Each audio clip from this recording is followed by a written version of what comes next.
Vienna, 1906. Just as the gas lamps flickered to life along the Schönbrunn Palace garden paths, and the Empress's waltz echoed faintly from the ballroom, Tavora Clarke ran. Her satin slippers, soaked through from the rain, slapped against the gravel as she stumbled past clipped hedges and marble cherubs. She clutched the edge of her silk gown to keep from tripping, her chest burning with shame and breathless fury. Behind her, the gilded palace loomed like a cage too finely made to escape. She didn't care. Not anymore. She slipped from the palace and shame court whisperers already bloomed like mold on damp stone. She kissed him, they'd say. A Prussian envoy, no less. But Tavora had only smiled at the man.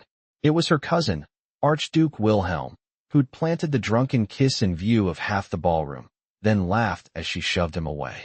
When she slapped him, the Empress turned her back. No one stopped her when she fled, not even her own mother. The rain came faster as she darted through the gardens, past the rose pergola and into the hedge maze. She didn't know where she was going, only that she had to get away. A low voice called out, sharp with concern. Miss, watch the step. She turned too late. Her foot caught the edge of a stone step, and she fell hard onto the wet grass. A man knelt beside her instantly, hands gentle but sure. You're hurt. Tavora blinked up at him. Raindrops clung to long lashes, and a curl of dark hair stuck to his forehead. He wore a plain brown shirt rolled at the sleeves and work trousers dusted with soil. A garden servant, not much older than her. His hands were calloused, his eyes a quiet, steady green. I'm fine, she said, embarrassed. She tried to rise, but her ankle twisted beneath her. You're not fine, he said. Come on, let's get you out of the rain. He lifted her before she could protest, like she weighed nothing. She was too stunned to argue. He carried her through a hidden side path, shielded by a thick curtain of vines. A gardener's shelter stood at the end, built into the stone walls, a wooden door, ivy crawling along the roof. Inside, it was dry, warm from the small iron stove in the corner. He lowered her carefully onto a bench and knelt to examine her ankle. You'll bruise, but it's not broken, he said. I'll wrap it. She watched him wrap the cloth around her ankle, careful, like he'd done it 100 times. What's your name? He didn't look up. Rion Eastley. She hesitated. Tavora. He gave her a dry glance. I know. Of course. Everyone in the palace knew her name. But there wasn't mockery in his tone, only fact. You're a gardener? Apprentice. My uncle's the master. She nodded. Rain tapped against the roof like the ticking of a clock. She smelled cut grass and lavender oil. His hands must have touched both before she fell into them. He stood, wiped his palms on his trousers, and said nothing more. I didn't kiss him, Tavora said suddenly. Rion looked at her. In the ballroom. They'll say I did. But I didn't. He kissed me. My cousin. Her throat closed. And no one cared.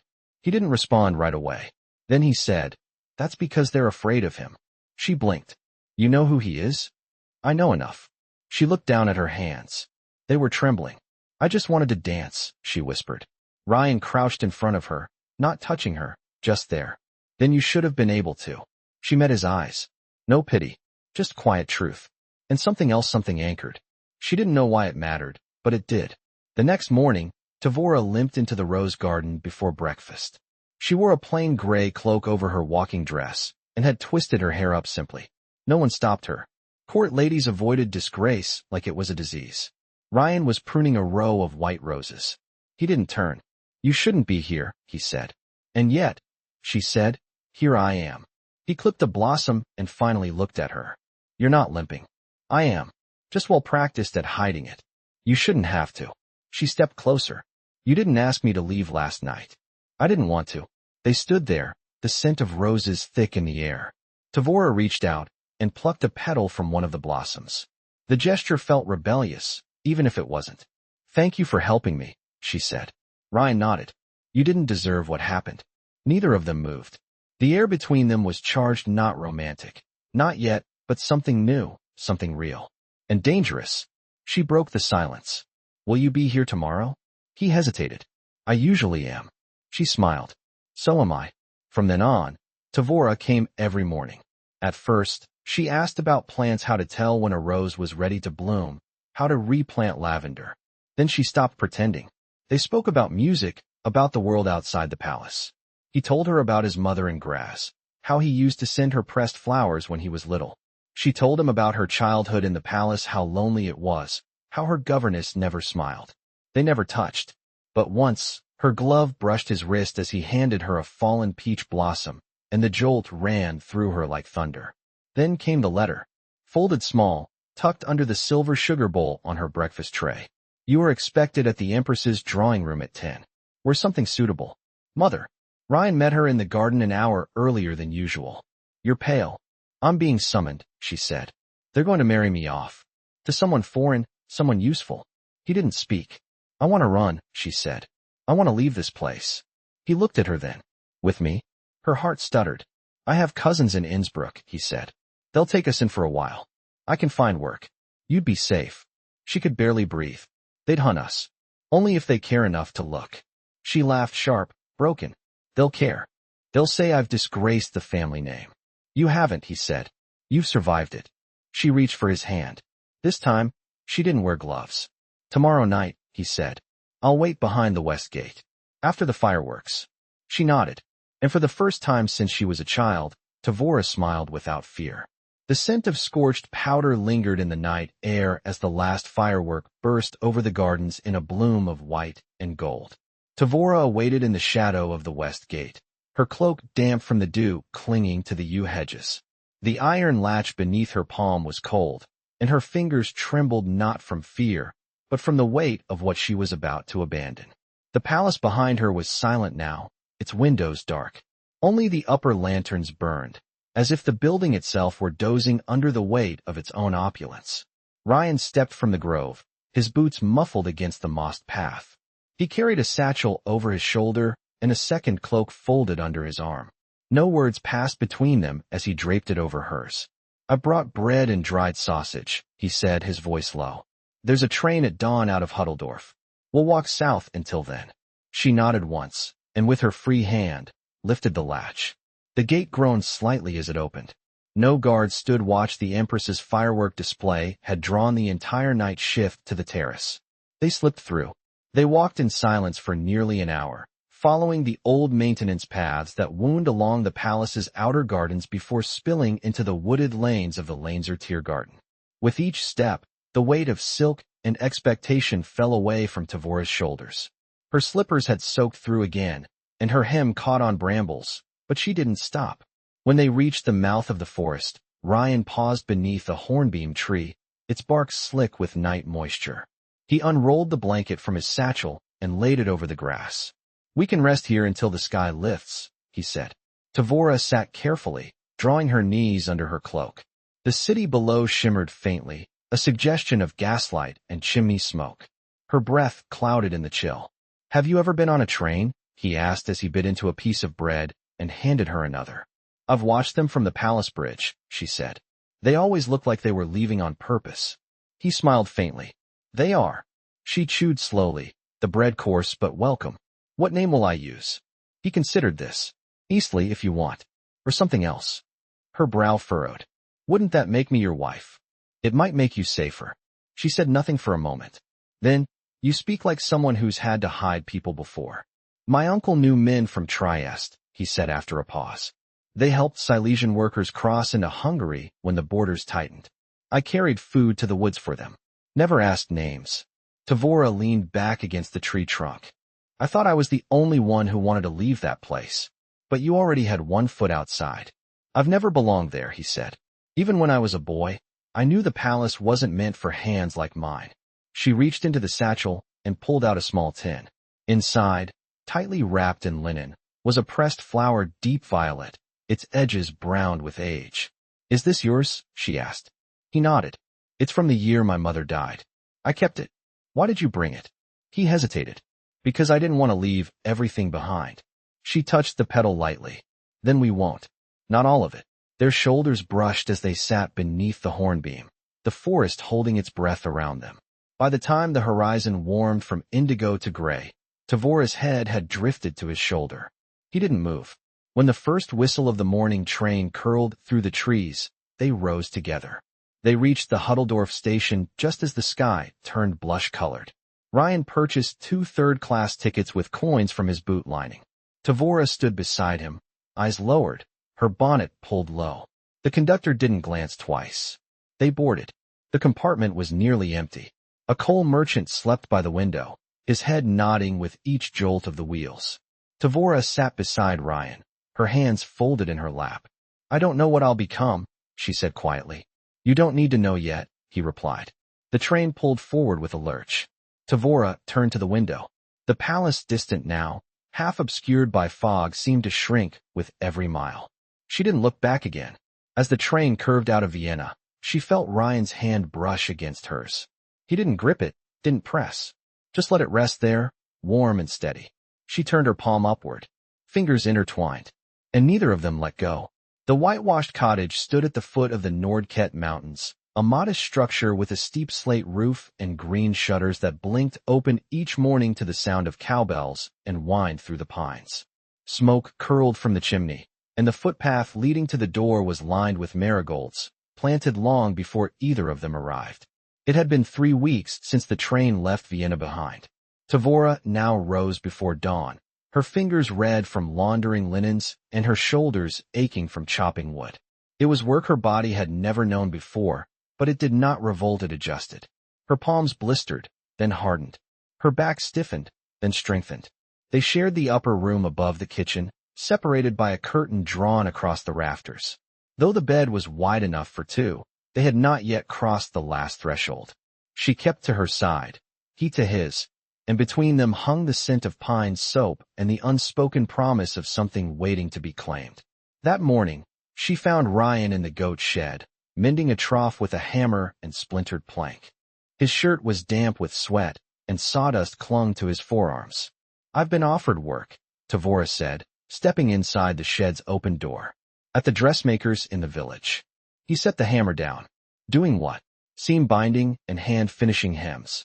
Frau Hellberg asked if I'd had any training. I told her no. "You've never stitched?" "Only buttons, badly." He wiped his hands on a rag tucked through his belt. "And she still offered it. She said I looked like someone who learns fast." He leaned against the wall, watching her. "Do you want it?" "I need it." She folded her arms tightly. "I don't want to walk past the bakery again and wonder if we can afford a second loaf." Rion nodded once, and that was enough. She'd come to understand that he never offered praise where resolve would serve better. "I'll start tomorrow," she said. "Then I'll walk you there. I can get there myself." "I know." She turned to leave, then paused at the threshold. "One of the village girls asked if I was your wife." He stepped forward slowly, but didn't close the distance. "What did you tell her?" I said not yet. The words hung between them, and she felt her own pulse quicken. She waited for hesitation, for retreat, but he only said, "Then we should make it true." Tavora's breath caught, but she didn't look away. "We've no priest. No witnesses. There's a chapel at the edge of the valley. The priest there's too old to ask questions." She smiled, small and certain. "Next Sunday, after the noon bell."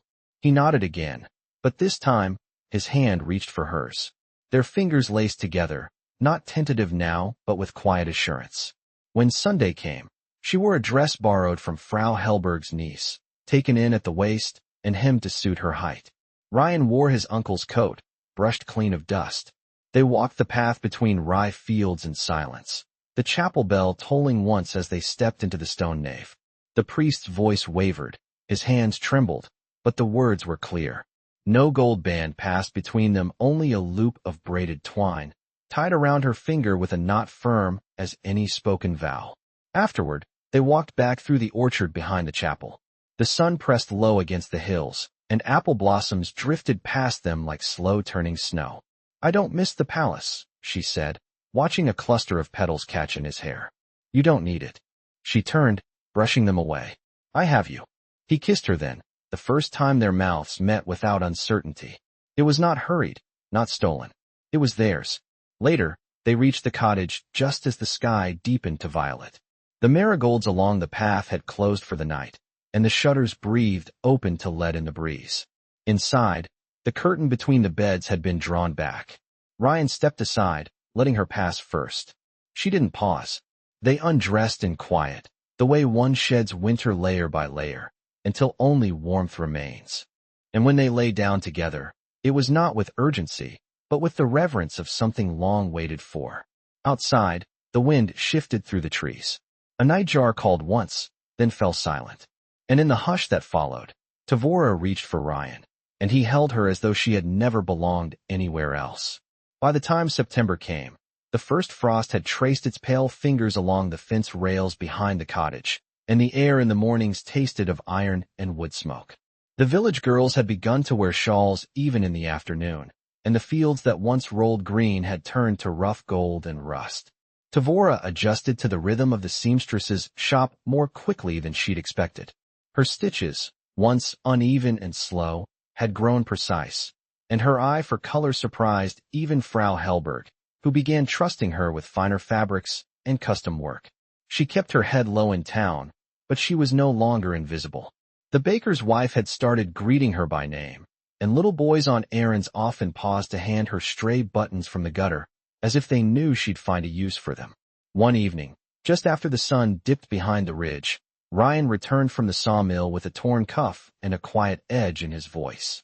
He hung his coat without speaking and washed his hands longer than usual at the basin. Tavora set down the tea kettle and stepped toward him. "Was it your arm?" she asked softly. "No," he said. "A crate slipped. Caught me at the side. Nothing deep." She reached for his wrist. "Let me see." He didn't pull away, just rolled up his sleeve slowly. A raw scrape curved along his ribs, the skin broken but not bleeding. "I'll clean it," she said. As she dabbed the wound with vinegar and cloth, he winced but said nothing. "They want me full-time," he said after a moment. "The mill. 5 days a week, plus Sundays if the carts are full." She glanced up. "Will they pay more?" He nodded. "Enough to start saving. Not just to keep ahead." The cloth paused in her hand. "For what?" He met her gaze without flinching. "A place of our own. Not borrowed. I want walls we built. A roof I trust." She folded the cloth, laid it on the table. "And land. Not much. Enough for a garden. And a tree for shade." She imagined it a small slope, a wooden gate, perhaps a copper kettle hung to dry in the sun. "I saw a parcel listed near the mill path," he added. "Old orchard. No one's worked it in years." She nodded slowly. "What do we need?" "A down payment. And your name on the papers." She hesitated. "They'll recognize it. Only if they look closely." Tavora crossed her arms, lips tightening. "They will. If the palace hears I'm signing anything, they'll trace it back." Rion stepped closer. "What if we don't use your name? What if we find a way to make it legal without bringing your past into it at all?" She studied his face. The lamp behind him softened the shadows under his eyes. He looked older than the boy who'd crouched beside her in the rain. "I can't keep hiding," she said. "Not forever." "You're not hiding," he said. "You're living." Her fingers curled against her sleeves. "It doesn't feel like that when every time I sign a receipt, I'm pretending not to exist." He reached into his coat pocket and pulled out a folded paper. "Then let's make you someone who does." She unfolded it slowly. A church record, inked in the priest's careful hand. A marriage certificate. Her name was written in a new form, Tavora Eastley. She traced the curve of the letters. "You didn't tell me he filed it." "I asked him to send it when he could," Rion said. "He took his time." She looked up at him. "If it's filed, then I'm real. You always were." Later that night, the wind picked up, and the shutters creaked softly against the siding. Tavora sat at the small desk near the hearth, candlelight trembling over her hands. She took a sheet of parchment and dipped her pen. "Madame Tavora Eastley," she wrote. Then below it, "Seamstress, wife, orchard keeper." She folded the paper neatly, placed it inside the small box where the pressed violet still lay undisturbed, and shut the lid with a quiet click. Outside, the first snowflakes began to fall, clinging to the marigold stalks gone brittle with the seasons turning. Rion stirred in his sleep as she slipped under the quilt beside him. She tucked herself into the crook of his shoulder, and in the hush that followed, she whispered not to him, but to the girl she'd once been. "You are not lost. You are home."